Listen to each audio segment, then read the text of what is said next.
Coming up, Iowa City remembers October 7th. Then, Iowa's governor gives an update about the search for a new lieutenant governor. The United States prepares for another destructive hurricane. All that and a profile on a House of Representative, important dates this week in history, along with making sure your facts are straight. Where presidential candidates are on the campaign trail, the latest from polls, and something for you to consider. Good evening and welcome to The Update, your home for news and politics. From the local level to nationwide, we're keeping you up to date. I'm Jordan Tovar. And I'm Johnny Valtman. And Jordan, we're just under a month until the election stuff is going to ramp up. A lot already going on right now. We're going to keep it local, though. However, you're not doing local this week, Jordan. Yeah, Johnny, like you said, the election's coming up. It's October. Things are getting spooky. It's like the poltergeist, like a ghost. It's just breathing down my neck. And, I'm not on local this week, but we do have Hannah Lipski to give us our local update for this week. I'm at the Iowa Memorial Union, where Young Americans for Freedom are hosting Ian Hayworth, a conservative speaker and writer. His speech today is centered around supporting Israel and misinformation about the Hamas-Israel war. Hayworth opened the event by honoring victims of the war, then specifically talking about what happened when Hamas attacked Israel on October 7th of last year. I want us to take a moment of silence together to remember every single person, not only who was killed on October 7th, but all the people in Gaza who've been killed since. All the people in Israel who've been killed since. He explained the history of conflict between Israel and other Arab countries in the Middle East and debunked misinformation, finishing with a Q&A. In 1948, the Israeli War of Independence, around 700,000 Palestinians either fled or were forced from their homes, either by Israeli militia or Jewish militia at the time, or Arab militia. But they never talk about the same or more number of Jews who were expelled from Arab countries. His main message centered around anti-Semitism today. There's the idea that Israel are the new Nazis, which is not only horrendously offensive, but also ridiculous. Earlier in the week, banners promoting the event were vandalized, causing an increase in security. Especially after the anti-Semitic vandalism on her banner, it was really great to have that space to share, why they, being Jewish, was deeply affected by this. YAF hosts this event to inform people and also honor the anniversary of the October 7th terrorist attacks. From the Iowa Memorial Union, this is Hannah Lipski, DITV. Now on Saturday, a pro-Palestine protest took place. The Update's Kayla Smith has the sights and sounds from the protest. Protest over the weekend to raise awareness for the last year of violence in Gaza. I thought in the modern world, having had the lessons of history of the Holocaust that was horrendous, of American slavery, of what we did to the Native Americans, of what we did to the South Africans, I thought we got it all down. On October 5th, Iowans for Palestine, along with other members of the Iowa City community, came together to participate in an International Day of Action in response to the anniversary of the war. Free Palestine! Free Palestine! Protesters highlighted the civilian casualties associated with the war through sheets with tally marks for each person who lost their lives. The protest was interrupted, however, by pro-Israel counter-protesters who felt that the pro-Palestine demonstrators were not truthful in their cause. But they don't have the full story. That's my problem. Yes, there's been tens of thousands killed, but if you look at, like I stated earlier, the military to civilian death ratio is the lowest in any modern war in history. Police were seen at the scene, but the protest remained peaceful. Back to you in the studio. And Jordan, we always like to talk if a lot's going on locally, statewide, nationwide, anywhere really, there's going to be a lot going on. And since she took local this week, you're taking on state. Jordan, what's going on around the state of Iowa? Yeah, Johnny, I feel like I'm moving up in the world taking on the state this week. So anyways, the vice presidential debate happened last week, but here on the state level, a debate between two of Iowa's very own will be happening in just a few short weeks. Current representative for Iowa District 1, Republican Marionette Miller Meeks and challenger Democrat Christina Bohanna will be debating each other on October 31st. This comes on the heels of election forecasters inside elections saying that the race has shifted from leaning towards Miller Meeks to a toss-up between the two. The debate will be hosted and broadcasted live by Iowa PBS from their studio in Johnson, Iowa at 8 p.m. on October 21st. The replacement for former Lieutenant Governor Adam Gregg will have to wait, according to a recent announcement from Governor Kim Reynolds. Reynolds said at a news conference last Wednesday that she won't decide on a new running mate until after the November 5th general election. This comes after Gregg resigned over a month ago on September 3rd. Reynolds cites the short notice of Gregg's resignation and her trade trip to India as reasoning for the decision.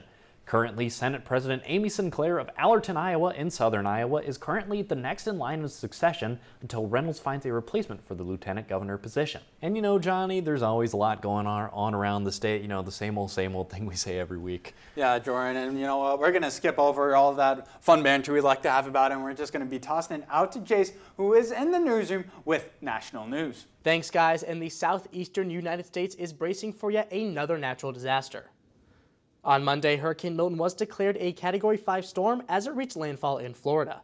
This comes a week after Hurricane Helene devastated the Gulf Coast, leaving up to 227 dead and tens of millions under flood and tropical tornado watches. Recovery efforts were previously underway following Helene, but these have now been halted due to the arrival of yet another hurricane. Milton is expected to peak at Category 5 before dropping down in severity to Category 3. Milton's development has been unprecedented, going from a tropical storm to a Category 5 hurricane in just 3 days.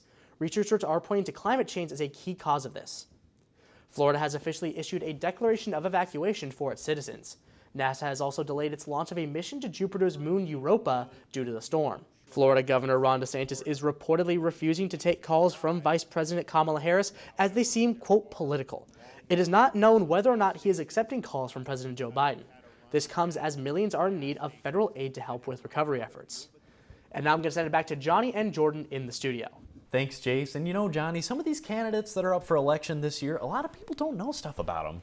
Yes, Jordan, and especially because we're going to be talking about one of the most heavily contested districts that will be coming up in the November election. So we'll get into that. As for today's candidate profile, we're going to the southwestern part of the state. District 3's House Representative from Iowa, Zach Nunn. Born in Story City, Iowa, Nunn graduated from Drake University with degrees in political science and international affairs. He then went abroad to get his master's in international security from the University of Cambridge. Nunn served as an active duty officer in the Air Force for nearly 20 years and is now a lieutenant colonel in the Air Force Reserve. Nunn entered politics in 2014, winning his county's representative spot in the Iowa House. He would also serve in the Iowa Senate in 2018. Then, in 2022, Nunn made the jump as he unseated Democrat Sidney Axne to win Iowa's 3rd district in a tightly contested race. Nunn's political goals and priorities include supporting Iowa small businesses. He also opposes abortion without exception, but he does agree that the right to an abortion should be left up to the states and not the federal government. He wants to protect Social Security and Medicare benefits, along with increasing security at the southern border. Iowa's District 3 is expected to be one of the closest House of Representative races in the country come November. Tune in next week where we'll be going over who is squaring off against Nunn. And Jordan, I've seen Nunn on a couple different campaigns. I mean, I've seen a decent amount of these representatives around the state, trying to get voters to go and vote and also vote for them. And I mean, campaign is truly a big thing, not only from the U.S. House of Representatives standpoint, but also for presidential candidates. Yeah, Johnny, like you said, these candidates are always moving all around, always traveling. I mean, I'm sure that's got to be pretty expensive. But keeping track of these campaigns for us is Ryan Lynch this week. Thanks, Jordan. And Monday marked the first anniversary of Hamas attacks on Israel. The candidates from the campaigns on both parties spent time attending memorials commemorating lives lost. Former President Donald Trump was at a memorial in New York for victims of Hamas attacks. Minnesota Governor Tim Walz represented the Harris campaign at a memorial event in Los Angeles honoring victims from the Nova Music Festival. And former President Donald Trump is continuing his focus on swing states, holding events in Pennsylvania on October 9th. He recently held a rally in Butler, Pennsylvania, returning to the city for the first time since the assassination attempt. And at this rally, he had guest Elon Musk, who spoke encouraging votes for Trump. Vice President Kamala Harris is taking a different approach, focusing on reaching voters through interviews. Harris was a guest on Alex Cooper's Call Her Daddy podcast over this past weekend. And this show does not typically include politicians as guests. The vice president also had an interview on 60 Minutes that released on Monday. Back to you, Jordan and Johnny. Thanks, Ryan. And Jordan, as he was talking about, both candidates are trying to, get out to voters, try and get, their approval to get those votes. And, with those campaigns going on, it's always interesting to see how people take that into consideration and how that affects the polls. Yeah, Johnny, you know, these candidates are always doing all these things, and really it's just an attempt to boost their status, to get more votes, and to get those numbers up. And, you know, maybe it even improves their poll numbers. And earlier I mentioned in state news how the race for the House of Representatives here was forecasted to be a toss-up between Marionette Miller Meeks and Christina Bohannon. Around the state, however, this isn't exactly the case. In a poll done by the Des Moines Register, voters said they would rather have a Republican representative in their district than a Democrat. And it's not close either, with Republicans leading by 8 percentage points. Although here in the 1st District, which is contested by Bohannon and Miller Meeks, voters said that they would prefer to have a Democratic candidate for their representative. The margins are still thin here, however, with left-leaning preference only up by 3 points. And expanding our reach here, we're going to take a look at some numbers regarding the presidential election in just a few short weeks. In a poll done by research company, Democratic nominee Kamala Harris is currently leading Donald Trump by a margin of 49 to 45% nationally, keeping the two up close and personal with each other. Neither candidate has quite been able to grab over half the votes in polls for either side since Joe Biden was still in the race. Even then, Trump would only get a little over half with 52% before Biden officially dropped on July 21st. Bringing it back to the now though, swing state races are something to keep an eye on as they could make or break either of these campaigns. In Georgia, The Telegraph says that Harris and Trump are locked in a dead heat with each other, sitting at 47% each. And as they say, everything you do on the internet is permanent. And that means, Johnny, that one day these polls are going to go down in history. Yes, Jordan, and it's always going to be interesting to see, no matter who wins, but, you know, seeing the steps that lead up to the election results. And I mean, that's what I love about history. You learn so much. And so, for this week in history, we saw war, fire, and scandal. But first, on October 6, 1973, the Yom Kippur War began. Syria and other Arab states launched an attack on Israel on the 10th day of Ramadan. Egypt was seeking to regain partial control of the Suez Canal in an attempt to negotiate the return of the Sinai Peninsula. Despite early advancements, Israel, along with the support from the United States, pushed opposing forces back. The war ended 2 weeks and 5 days later upon a second ceasefire. Israel came away victorious and would gain control of areas around the canal. Following the conclusion of the war, steps were made that would eventually lead to the Israel-Egypt Peace Treaty, giving Egypt back the Sinai Peninsula. On October 8, 1871, the Great Chicago Fire erupted and would change the city forever. While how the fire began is up to debate with scholars and the public alike, common legend is that Miss O'Leary's cow kicked over a lantern in her barn on DeKoven Street at 8:30 p.m. Chicago was experiencing a large drought, and material from more than 2/3 of Chicago's buildings were made of highly flammable material, leading to the fire quickly spreading.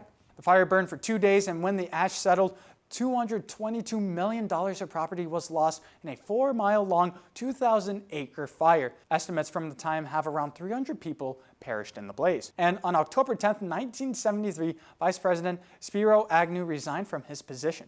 Agnew was facing criminal charges stemming from his time in Maryland as a governor and county executive. While initially claiming innocence, Agnew eventually pled guilty to a single charge of tax evasion. He was surprisingly not involved in the Watergate scandal, however. Agnew became the second vice president to resign, and Gerald Ford, who replaced him, became the first president ever to not be elected to the vice presidency or presidency. And for your eardrums, albums released this week in history include the Monkees' debut album, The Monkees, was released. Pink Floyd released their only bad album from the 70s, Adam Mother Heart, and Bruce Springsteen gave us his double album, The River. And Jordan, speaking of the river, with it still being so warm out here in Iowa City, I mean, hey, maybe we should go down to the river, go fishing or swimming or something like that. Oh, Johnny, you know, I'd be so down. You know what they used to call me in high school, Johnny? What'd they call you? Aqua Jordan. Ooh. Hey, well, anyways, you were spitting some straight facts there with the history this week. So, you know, we're going to send it back out to Jayce in the newsroom, who has more facts for us this week in Fact Check. Thanks, guys. And for this week, I want to stick around with this hurricane news and clear up some confusion about who has what responsibilities during a crisis. Some local users online are criticizing Biden and Harris for failing to send any aid or support to states affected by the storms. First off, this simply isn't true. As of Monday, the White House has spent $137 million toward recovery efforts, and nearly 2,000 National Guard members have been mobilized in the southeastern United States to help with evacuations and rescues. Second, a president cannot declare a state of emergency within a state.